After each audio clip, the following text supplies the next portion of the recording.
একদিন মোল্লার বাড়িতে বিবির ভীষণ অসুখ, হাতে একটাও টাকা পয়সা নেই। এখন কী উপায়ে হেকিম আনা যাবে, একমাত্র সেই চিন্তা পেয়ে বসলো তাকে। রাত্রে শোয়ার সময় আল্লাহর নাম করে বহু মিনতি করে তিনি বললেন, হে আল্লাহ, আমার কাল টাকার ভীষণ দরকার।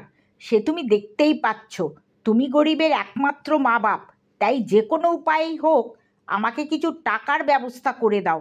যদি এমনি না দাও, অন্তত ধার হিসেবে কিছু এনে দাও।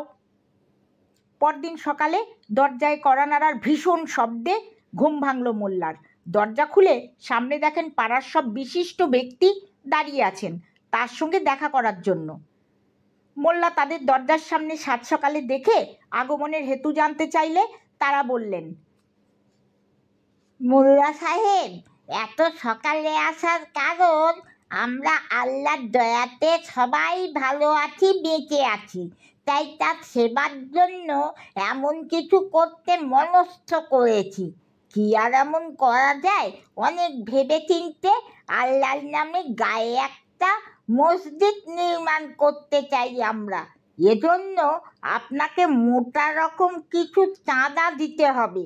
সবাই না দিলে মসজিদ যে কোনো মতেই হতে পারবে না।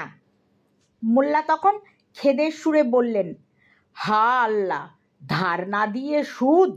কাল রাতে এমন কামনা করে তো ঘুমোইনি। হায় খোদা!